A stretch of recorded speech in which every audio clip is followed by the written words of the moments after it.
welcome to episode 20 of Prop by the Bar, back here at West End down a Little Melb Street. It's been a while. It has. Your fault. My fault. Yeah. I'll take the blame. But anyway, we've got a big episode. We've got last episode with Danny Thomas, wasn't Yes. it? Yeah. Danny, that was a good interview. Had a lot of people watch it, so thank you for everybody who watched it and the comments. It was really good. But it has been a while. It has been a while, but we're into another episode. We've got two great guests coming up. We're going to do a little bit of real estate fails. So I think we've got a couple of those that have come in. Yep, they're good ones. And we'll go straight into a market wrap, I guess. It's been interesting times. I think the budget just come out last night. Yeah. We have had a pause in interest rates in Pause April, for a bit. only to get one last week. Yep. What are you seeing out there? Up yours, Philip Lowe. I cannot believe they put the interest rate up again. There's no reason to do that. If you have a look at what's going on outside Australia, which is mostly driving our inflation numbers, there is no reason to do that. And you know, the three biggest factors in those inflation numbers was, I think I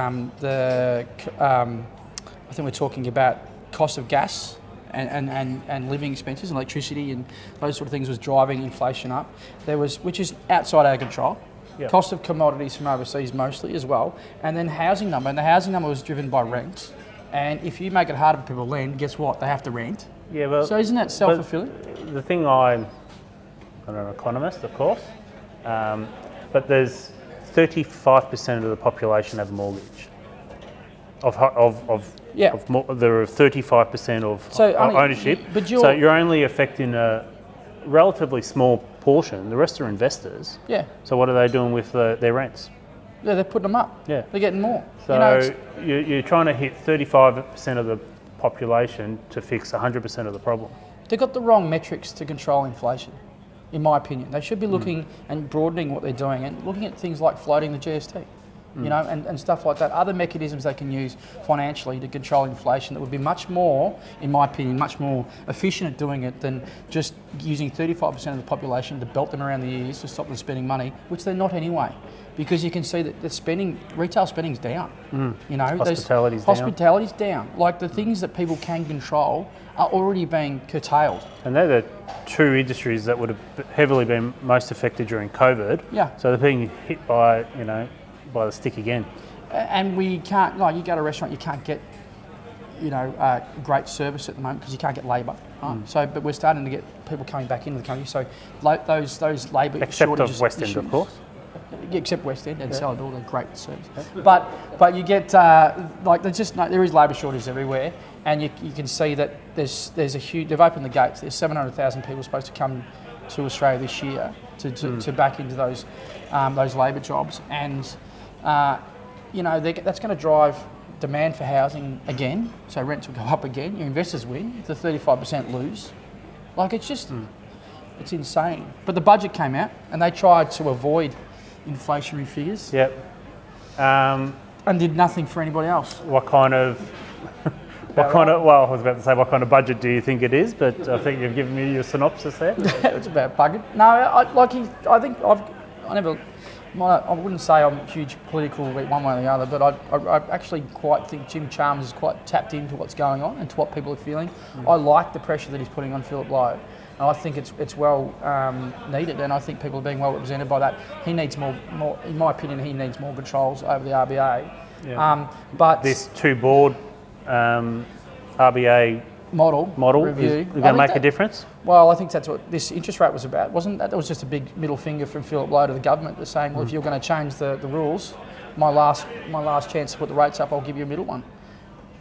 I think it's petty. Well, I think we've established your love for Philip Lowe, and we'll not move on to other matters. He can go back to his private schoolmates who earn $1 million a year. That's what he's on. He's on $1 million a year, Philip Lowe, as if he cares about interest rates. Of course, Gareth doesn't speak for everybody on this associated with this show, so we'll move right along. Some figures. Let's talk about Geelong. Okay. Or property market. Maybe we should talk about property. That's what we're here for. A couple of little statistics which talk about some growth, but in terms of what they're talking about a population of Geelong of 400,000 by the year 2041. Yeah. And what's that going up another 50, 60%? We're already at 282,000 or something, which is good. So, I mean, it was only, I remember 2010 or whatever, it was 2011,000, it just keeps going and going. Yeah.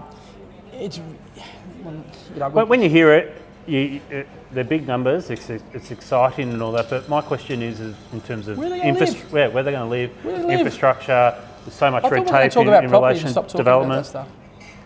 We are, but they're indices. Anyway, why don't you give us some growth? There has been growth. There has been growth. So I think every capital city showed growth over the last 3 months, which is interesting. So the funny thing about it, with all this negative interest rates and negative talk about interest rates and things, the funny thing about it is the median house price has grown by 1.4% across the whole country over that period of time, the last 3 months, which is pretty good. And if you have a look at what's happened over the last 3 years, especially around Geelong, a lot of properties have gone up by 50% plus. There's an article in the Advertiser, and give credit to the Advertiser because I like this article. This is the 3-year change on some of these locations. So Connelwarry, 99% over 3 years up. Batesford, 95.1% up. Inverleigh, otherwise known as Swingley, 89.3% up. Point Lonsdale, 88.81% up. Queenscliff, 87% up. Anglesea, 80% up. Meredith. I grew up in Meredith, Mike. There's not much in Meredith, but I love it. Great town, good pub. 75% up, who would have thought? Oh, values went up after you left. Must have. It's got 2 good pubs actually, by the way. Wellington, 72%. Torquay up 68%. Lethbridge up 66%. So it's those outer areas, those rural lifestyle areas that have really shown huge growth over 3 years. You can look at where we are now. You can get a bit down the dumps about interest rates and paying a little bit on your mortgage, but geez, guys, made some money. And in terms of coming into the inner areas of Geelong, some of the suburbs, the leading one was Manifold Heights. Over the last 3 years, jumped by 53%. That's right. So what have you been seeing recently with valuations? Valuation, we're starting to see is probably keep things fairly stagnant in terms of growth because we're still looking at settled sales and things like that. We are seeing a differential between the coastal stuff and the inner urban stuff and that rural lifestyle stuff. Inner circle's still pretty strong though. Inner circle's strong. There just isn't much on the market still. And I think still about 35% less stock than the same time last year. Yeah. And I think that's supply demand. But what you saw last weekend was a 14% increase on auction numbers. And then you also saw clearance rates at about 68%. Yeah, they were about 70% 68 on weekend 70%. Just gone. They were a little bit down on the weekend before. They dropped off by like 1 or 2% for this weekend. If you're in 70s to high 60% on clearance rates, that's back to boom type clearance rates. So that's pretty good. We're not getting too many properties falling over anymore. We're not getting properties handed back to agents after auction and had to redo their campaigns. And we're not seeing any the subject to finance. There are subject to finance, but we're not seeing people having trouble getting finance. I think we're dealing with qualified people. The middle to upper end of the residential market seems to be pretty strong still. I think the lower end is a little bit slower. There's been some good sales too. I've got something here, but here's a really good one. I liked 18 Fairley Street, Hamlin Heights.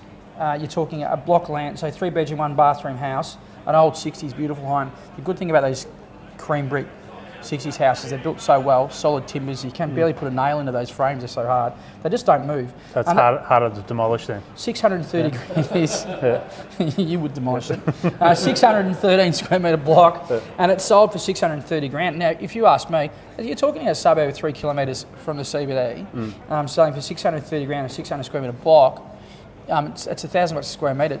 To get a similar like home in Torquay, for example, you're paying 1.3 million. Yeah. So if you ask me, really good buying around those outer areas, Bellpost Hill, Hamlin Heights, even Newtown. There's a good one here for Buckland Avenue, Newtown, sold for $2 million in March, right?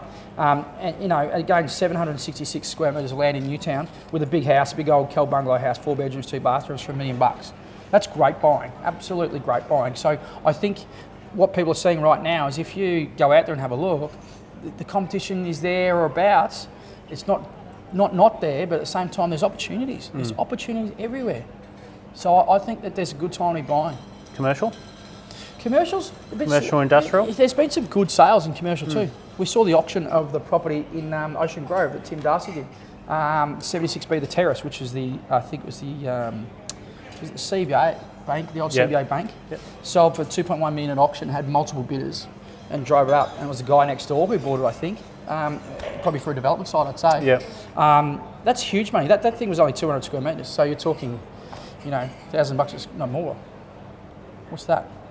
Yeah, 10,000 a square metre or something to buy that. So that's a really good result commercially. So we're still seeing what we are starting to see commercially is some really increased rents in retail. So Pakenham Street rents, $1,000 a square metre. For a new town. That's mad. Yeah. We've gone from, in the CBD, you can get a retail for around $300 a square metre. Yep. And if you want to be in Pakenham Street, Newtown, $1,000 a square metre. Well, they're not making any more property in Pakenham Street, are they? It's pretty good, isn't it? It's pretty good. We've had, I think there's been 3 or 4 listings in there that have gone for that sort of number. So that's the new number for Pakenham Street. Yeah. It's crazy. And what we've seen from a sales perspective is that vacant is outperforming anything investment traditionally, which in this market you'd actually think it was the other way around. Yeah. But I think that yield versus, vendors saw what things sold 12 months ago were 3% yields, and the investor, wants the upshift in the interest rates. So they're not seeing eye to eye, but I guess the vacant market with the owner occupiers, they accept variability in interest rates because we're talking about them coming down next year. Yeah. So they're happy to ride the wave if they've got the right opportunity. We're still seeing it's still really hard for us to choose to try and pick that cap rate. What's going on in different markets, the cap rate, whether it's going up or down. The rule of we're working on the anticipation a little bit in some respects that you'd lose, like like if your interest rates went up by 1.5%, and your cap rate might sort of go out by 1%, but it hasn't actually transpired. It's more like 0.5 to your 1.5%. So we haven't seen huge changes in those cap rates compared to the interest rates anywhere near as fast. So, your stuff that was selling at 3.5% cap rate last year, went in the good times before this, is now only going at 4.5%, but interest rates have come up, by 100%. They've gone up by 2.5%. Yep. So it's interesting. There's been some big sales too. Did you see Racine City down on the highway, Melbourne Road? Do you know who sold it? Did you sell it? 5.8 million on an expression of interest. I had to poke you for a get out of you, didn't I? Well, we were a conjunctional there with Gorman Kelly, so we worked well. It's a high profile site. Yep. Hard to sell. No, we had several expressions come in, and we had interest from local, Melbourne, and interstate. Nothing international at this stage, but we had wide interest, and the end purchaser was Melbourne based, and sold for 5.8. So it's good competition. So what does that make the rate per square metre of that one? It's about $1,200 a square metre. Yeah. It's a decent price for that commercial land. You couldn't give away those sites along there prior, those bulky goods sites. Very hard to move for a while. What about the one that Tim Darcy auctioned down in Bridge Street Riversdale Road, in Newtown? In Newtown. The two blocks next door to each other, 2.5 million for, I think that's 1,200 square metres, 1,300 square metres of land. That's a big number too. I mean, that shows you that precinct down there is really starting to bubble along. There's demand for commercial. Oh, well, there is, and there's all you have to do is go onto the commercial websites and have a look at. There's not much stock, but there's heaps of demand. There's heaps of demand, and there's no industrial land to buy, full stop. So if you've got something, you're gonna have a bit of a waiting list for it. So Central Geelong framework plan's out. It's been out a couple of weeks, months, and we're starting to see some stuff move. Amber Property Group put out the. Well, that's the first permit to be stamped since the release. This is massive. What they're going to do if they get it off the ground. I hope they build this. This is something that you see in the middle of Sydney. This is huge. 5,000 square metre conference facility, 650 seat auditorium, 168 room luxury hotel. We could do with one of them. 60 residential apartments, and it's going to have supermarkets, restaurants, bars. It's bigger than Westfield. It's going to be mad. Well, look, this is the type of development that we desperately need in Central Geelong. Yeah. We know in the framework they've upped their expectations on inner city living from 12 to 16,000. So let's get a move on. The Brady's have got 2 or 3 other properties that they've done like this. They've got form. I think they've got the ability to do this. Yeah. Amber Property Group. I think they're from Melbourne too. The guys, the project managers and stuff on it. So we're actually in an interesting environment now. So I'm having a look at a number of sites for people within the CBD because I think everyone's been sitting on their hands waiting for this framework. And so there's people in, I call it the purple zone, which is your max 60 metres. Yeah. So it's challenging now to say what that property's worth, because that is now the maximum you can build. Well, it's we go back when we value it. We go back and look at, well, what's the gross realisation? What can you realise out of these sites? And that's when we start from there. And you might end up valuing it on an englobo rate or just rate per square metre, really, when you and I talk and when you do it in the val. But you do, before you do it, you do your back of envelope valuation. Yeah. You're looking at actually what it can actually yield.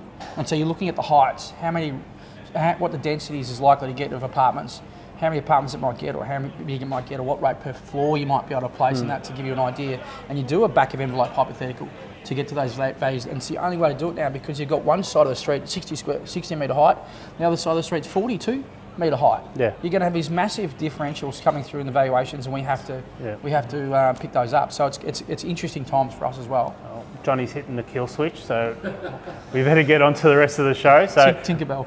Well, we've got two guests coming up, and we've got some real estate fails, so we'll be back after this.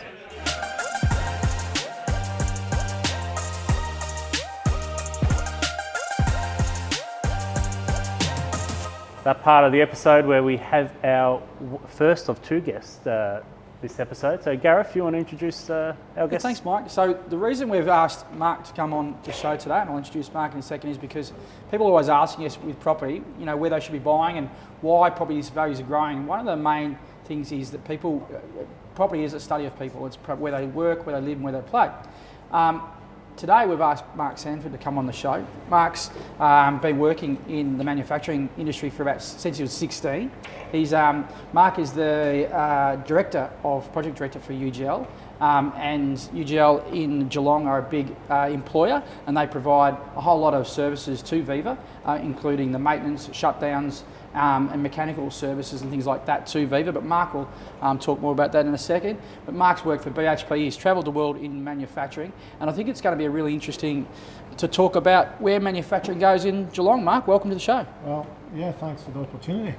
We'll see how it goes. Don't really do this as a core function in work, so yeah, I hope I can make it interesting for you. Neither do we, so it's obvious by the show. You're our last hope to make it interesting. We've tried lots of things. We're still. So, Mark, you've travelled the world in manufacturing, yes. and tell us a little bit about what UGL do in Geelong and with VIVA. So, UGL primarily provides people to execute services. So, we're not an oil and gas company. We're not a manufacturing company. We support manufacturing in that basis. So I think we're in a kind of peak manpower phase just now, around about 200 people at the VIVA Geelong refinery.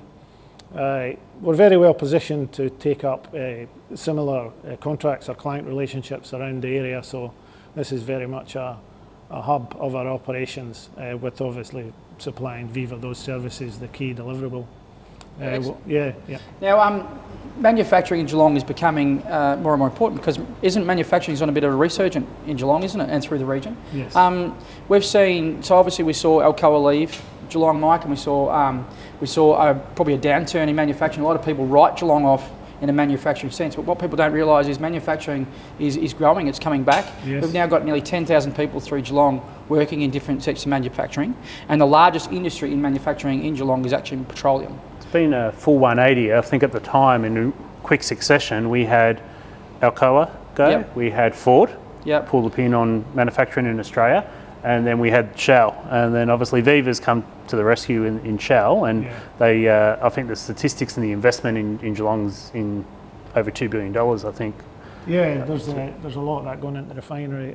It's a complex package that I'm probably not that well qualified to speak on, but certainly it builds on, the fabrication of steelwork and things like that. Local companies are involved, the material supply, the labour supply, everything logistics, it all fountains out around that opportunity. And what VIVA has very successfully done is capture the ethos of the energy transition component of the current economy we're in. Obviously, maybe not so much in Australia, but certainly worldwide and very prevalent in Europe, is the transition away from fossil fuels.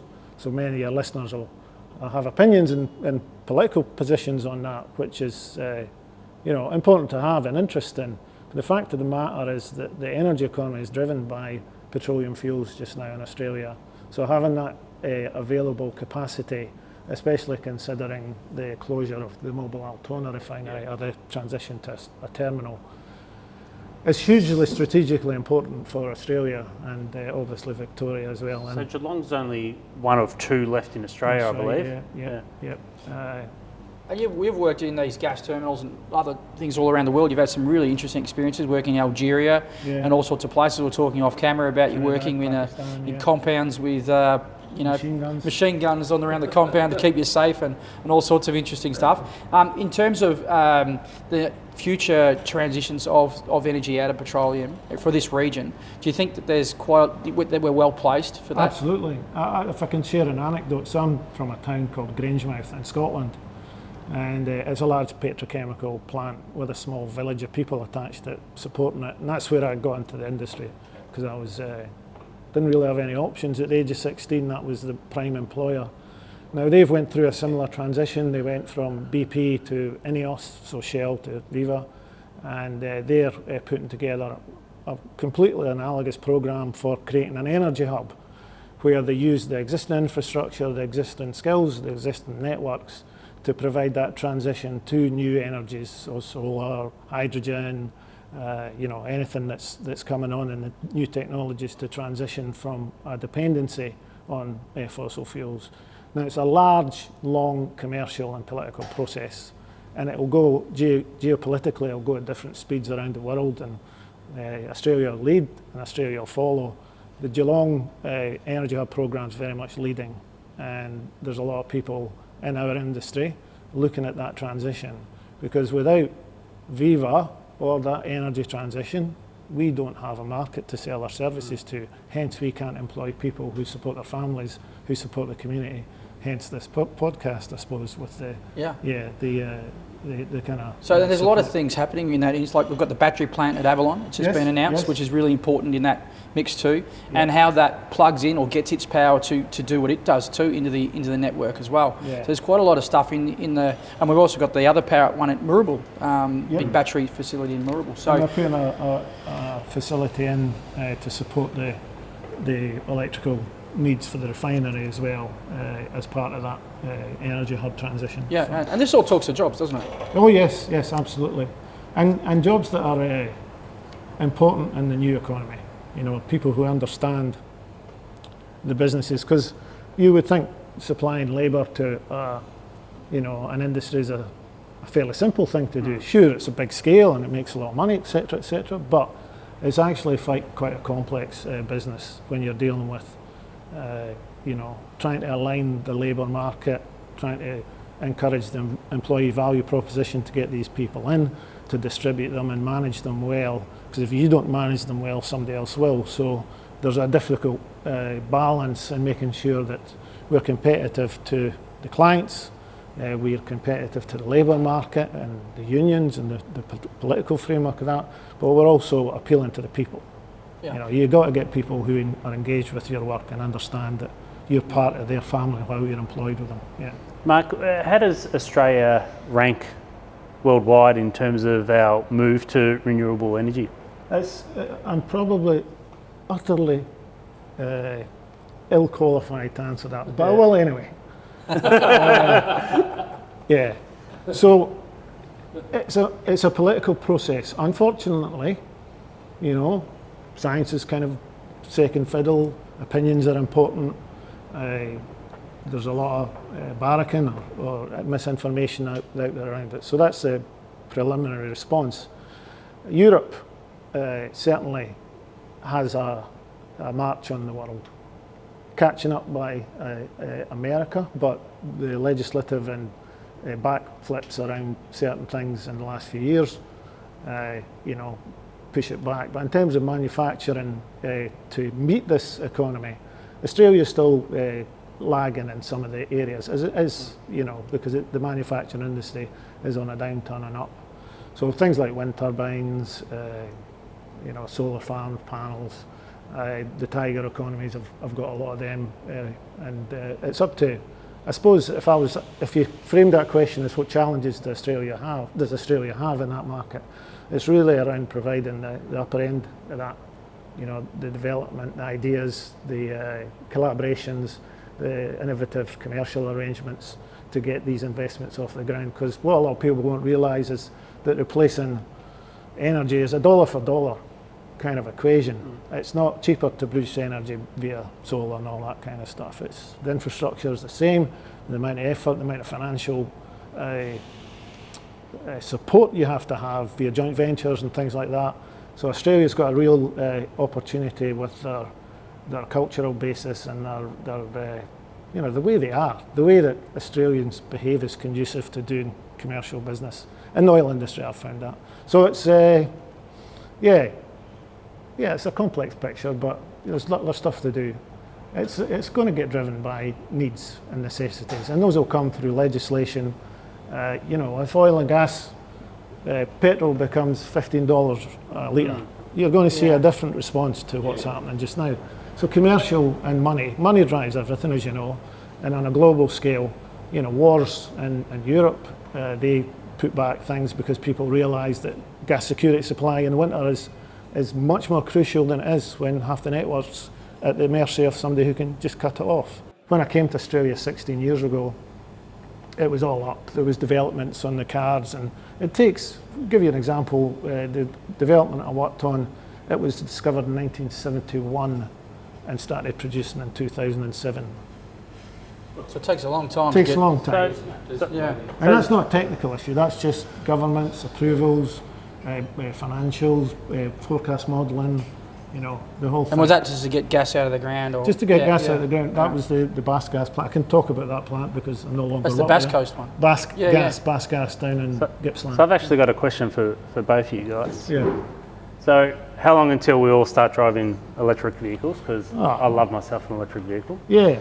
And you want a Tesla? If Tesla's watching, Mike would like sponsorship of a Tesla. But I wouldn't drive similarly one. too, and we'll divert the question to you after the answer, but as a valuer, how do you determine service station values? Values. Well, that's interesting because service station values from a valuation point of view is done by throughput.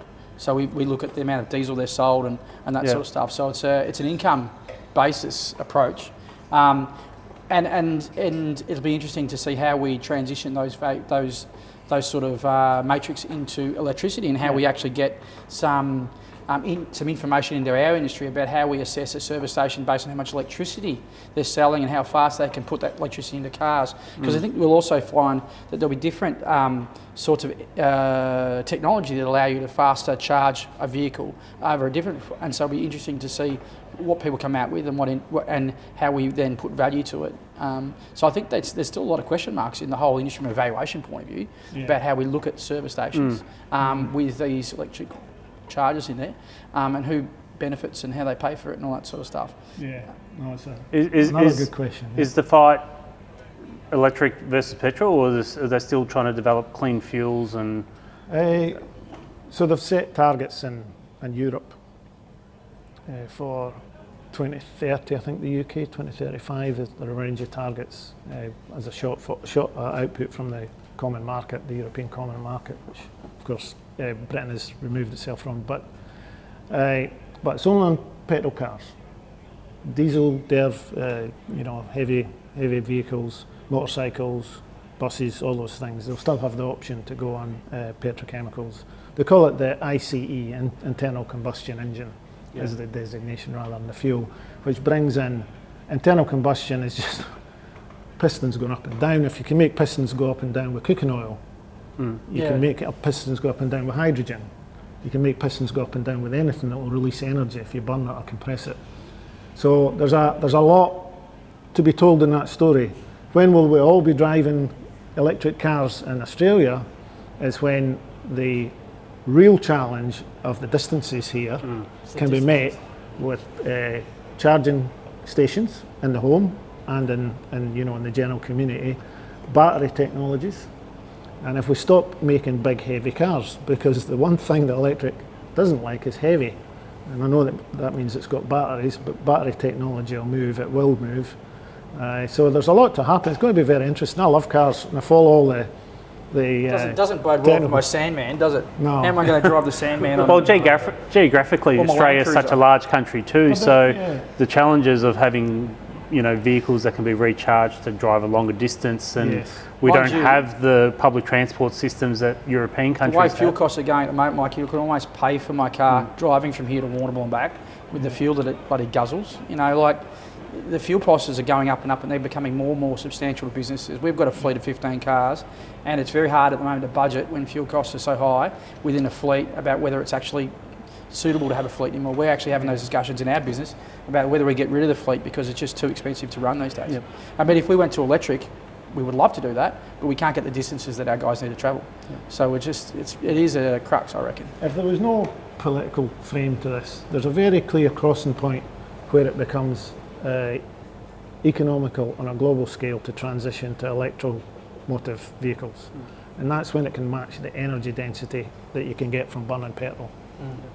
Well, I think I want to bring this conversation back to Geelong a bit, Mike. So what we've learnt today is that Geelong is the epicentre for growth in renewables and transitions, just like we were with the wool, when the wool industry was huge in Geelong, and Geelong drove the export of wool and primary production came out of Geelong in the early 1900s, and as a result, Geelong was one of the fastest growing towns then. We're one of the fastest growing population now. Manufacturing is going to make up one of the biggest employers in this region, and Geelong's right at the heart of it. So I think we're pretty well set for the future and for growth, and I think that if anybody's looking to where you're going to buy, when you're going to set, you're going to look to buy around places where where these jobs are going to be created. So I reckon it's brilliant. So thank you very much for coming on and talking about that. Yeah.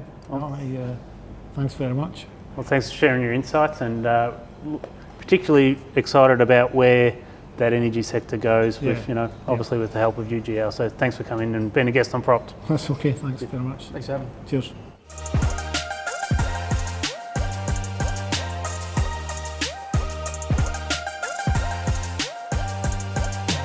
It's that time of the show where we delve into a little bit of shameless self-promotion, Gareth. So I'm going to handball over to you to introduce our next guest. I find it very amusing that you're talking about selfless promotion, Michael.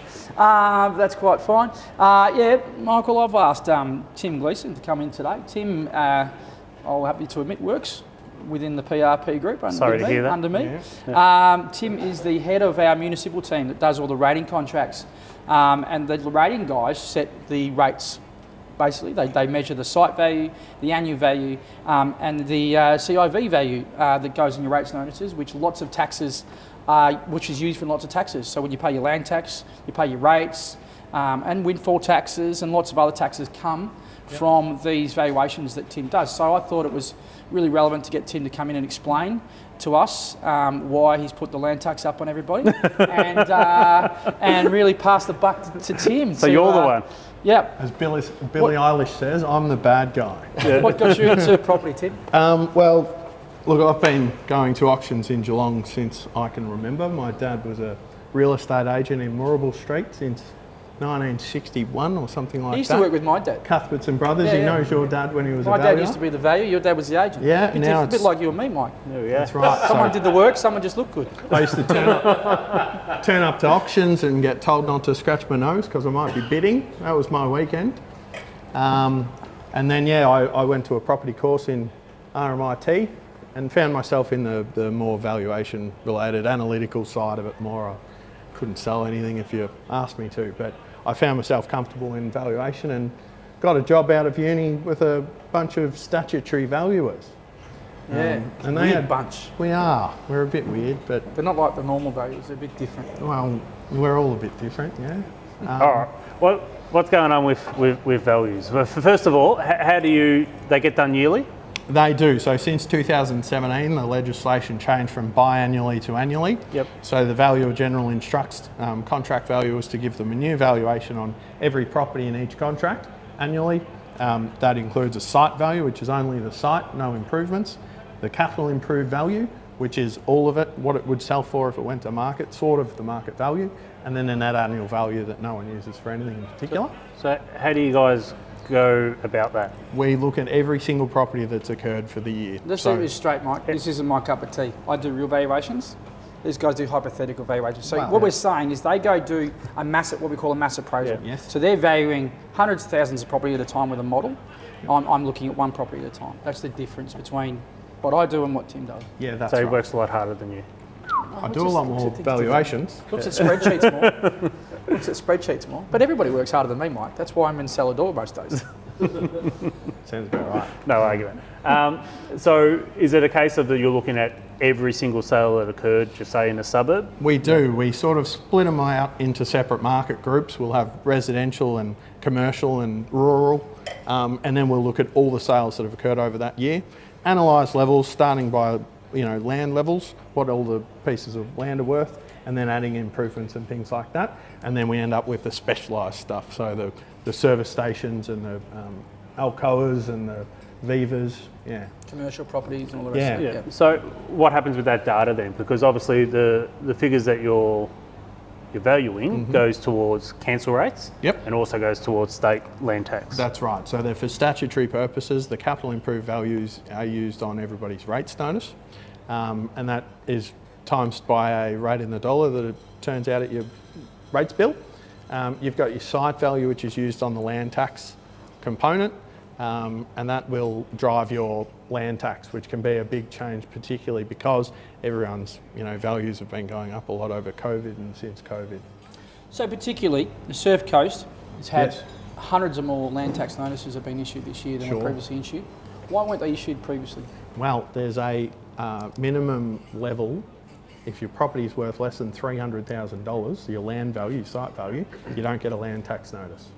So those properties that might have been a couple of $100,000 block, or maybe it was a unit in a group that wasn't quite worth that $300,000, all of a sudden are getting their first land tax notices because they've reached that threshold. And there's also the fact that some of these properties have been identified with data matching, hasn't it? That they previously were maybe recorded as a primary place of residence and things like that, and were exempt. Sure. And the data matching programs have now, that's what the government runs, Yes. have identified them that they're second homes. And Yeah, so there are a investment number of properties. exemptions to land tax. I'm not an accountant, but the main ones are your principal place of residence doesn't get charged if you're on rural land. You don't have to pay land tax if you're using it for primary production, a couple of things. And of course, if the SRO, the State Revenue Office, find out that you were using it for a holiday house and you haven't been paying land tax, you're in for probably a decent sized bill of catch up. Yeah. So we're seeing we're seeing a lot of people get issued land tax notices. You might. Yep. So year on year, I've heard a lot of whinging, I guess, or conjecture about the increase on both rates and land tax. Particularly land tax is the one that I'm hearing a lot about. Yeah, they're two different beasts. Council rates aren't quite so bad because they take all the CIVs, the capital improved values that we give them. They first work out how much they're going to need to pay for all the council's activities. They do a budget and they divide, say they need $10 million for a year, they divide that $10 million by all the valuations to arrive at that little rate in the dollar, which is 0.000268 or whatever. Right? They might make a few adjustments for rural properties, might be a bit cheaper, and industrial and commercial properties might be higher. But at the end of the day, they're still only collecting that $10 million. So if we increase all the values by 30%, they might reduce the rate in the dollar because they only need another 3 or 4%. So overall, it's not too bad. Land tax on the other side, they've got a set rate, and that rate changes by how much property you own and how much site value is under your name, but you are paying that rate. They don't necessarily change it year on year. So if the property market's gone up 30% on your land, then you may well end up with a much larger land tax bill that year. So is it linked per entity, or so if you've got different properties in different entities, is the amount of tax relate to that separate entity, or is it all in one bucket? So the land, the SRO will add up everything under your name. So they don't just take one property, and if you've got two properties with a site value of $250,000, the SRO will go, right, you've got $500,000 worth of land tax, that's over our $300,000 minimum, so we're going to charge you your fee. So it's your entity. There are tricky things you can do to get it into separate entities, so It's very different beast to what we do, but there's a lot of other taxes that are now being linked into the site values. Yes. One of them we talk about we've complained about, Mike, windfall tax. Yep. So what people don't understand is perhaps with the block rates, with the cost of land in the new estates, 47% of the value of that block is being paid in tax before, when you first buy that block of land, before the construction cost, before the margin to the developers. And now, on top of that, we're getting a windfall tax. The windfall tax is new. It's starting on the 1st of July 2023, a couple of months away. Basically, the state government have decided that if you have a big windfall because of a rezoning to residential, and you're now going to sell your big farm to a residential property developer, and you're going to make a whole big chunk of money, they want a slice. Not a slice, they want 50%. It's a big slide in They want 50%. Some of these families have lived on these farms for 20, 30, 40 years. This has been their retirement fund, and the government's going to take half of it. Yeah, so once that rezoning occurs, they incur a windfall gain tax assessment that will be sent to them. They can defer it for up to 30 years. So it's not like So you just have to be clear, it's before they've realised the actual monetary value of it. It's just in paper value. They're assessed before they get their money, but they can defer it out until they sell or until 30 years is up, one of the first two. So it will, of course, go up by the bond rate, I think, but they don't have to pay it up front. But yeah, it's a large chunk of their profit will probably go back to the state government. So pragmatically, all that essentially will do is just raise the value and or the prices to the end user. The way I see it, Sort of. The start user will lose a big chunk. It's actually the farmer who could have sold it for 5 times what it was worth as a farm. He can only now recover about 2 or 3 times. When that land has already been purchased by the developer and it hasn't been rezoned yet, and then they take it to rezoning and gets rezoned, the developer will then pass that on in the block sales. Yeah, so mum and dad will still pay more, and first home buyers will still pay more per lot because that tax is just going to be passed on. yeah. So how much can we afford to pay for land when these taxes keep going up and up and up, and we've got builders going broke because they have to keep the overall value of the property with the building and the land has to be below 750 grand to get your first home buy, your first builders grants and to stay in that regional grant thing. You're closing the gap. You're not leaving enough for the builders, and you're wondering why they're all going broke. Yeah. Just for some, I don't know if we covered it, but if you are having a windfall over $100,000, you have to pay 62.5% of the increase back to the government as a tax. Yeah. Once you're over $500,000 of increase, it's only 50%, which is Is it still generous? a pretty big dip. Generous to bring that back, aren't they? Yeah. All right, Tim. Well, thanks for depressing us and I'm the bad guy. deaths and taxes, as I say. But thanks for coming in, sharing worries. insights. Before we go, how do you object to your rates notice? Anyone who's aggrieved by a valuation that I do, a statutory valuation, which is either a rates tax, a rating notice or a land tax notice, can object for free within 2 months of receiving your notice. Very important within 2 months of receiving your notice, because we get these calls day in, day out, way outside the objection period, and we can't help people. If you shove it in a drawer and forget about it till it's due, you're probably too late. If you get it and it doesn't look right, give a property expert a call. Correct. Yeah. And again, thanks for coming on Propt and sharing some insights. No worries, So, Michael. thanks, Tim. Thanks, Tim. Thanks, guys. See you Thanks back for at the having office. me. Cheers. Cheers, mate.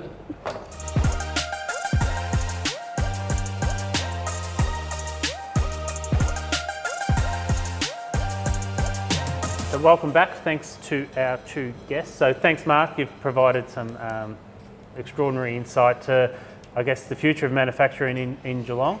What's interesting about that is that,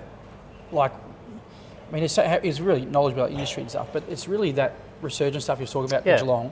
That's going to play into house prices. It all goes on top of what we're talking about with Commonwealth Games coming and all that sort of stuff. But you have to look at the history of Geelong. It's all been driven on manufacturing. And go way back. And we're back, aren't we? Yeah. And it's good to see that Geelong's coming back and we're on the growth with manufacturing again. So, I just think, Mark, thanks for coming. It was brilliant. And of course to Tim, who we can thank for putting all our land tax up. But in all seriousness, he has given us Please probably one of the. Blame Tim for the land tax, but come and see me if you need an objection. But he's provided us some great advice in terms of your dates there to put. Need to an object objection within 2 months of getting that notice, or you're out of time. It's a tax. You can't backdate the objection, so you've got to get it done within that time. A couple of real estate fails. So first one. Why? I'm putting in a good word for the real estate agents there, but good This one's funny because there's a whole lot of pictures that are about to come through that you should watch if you. Yeah, so there's a couple of boards here, and it's a reason why you should always engage a real estate agent. This is selfless promotion again. House for sale by owner because the neighbour's an asshole. I like that one. That was good. Yep. And someone's erected a billboard there, property not for sale, and their phone number. Give me your phone number. Yeah. I like the one that was, what was it? But there is one there from an agent at Remax. I did like that. Don't get a divorce, get a bigger house. Yep. Sound advice. I don't think you have a choice in the matter, to be quite honest. But, sound advice. Agents are always good at sound advice. Anyway, so keep sending those through if you want us to... thank you for people that send those in. Now, just something that I guess you want to touch on in terms of your work with Lazarus? Yes, as you know, this show is a big backer of Lazarus Community Centre, which is the homelessness drop-in centre up near the jail at Geelong. The centre is running a charity lunch on the 15th of June. So please jump on the website of the Lazarus website and book a ticket or buy a table and sponsor the event. You can sponsor $150 a seat or $1,500 a table to book a table for the Lazarus lunch. It'll be massive. I think we've already sold about 400 seats, so it's going to be a big, big day for Geelong. I'm there. And every dollar goes back to, you're doing the auction, you're not just there, I haven't told you that, you're doing your auction items. But every dollar is going to go back to helping out the charity, so get on board and get back in on Lazarus. So yeah, great cause and good thing you're driving that, Gareth. Well done. So again, that comes to the end of the episode. Thanks for Cam for hosting us again. Again, thanks for our guests, Mark and Tim. Again, if you want to hear from us, don't forget to subscribe. Otherwise, thanks Chris and Johnny. Down there somewhere. But we'll see you next month with another episode. Thanks, we'll be quicker for the next one, guys, promise.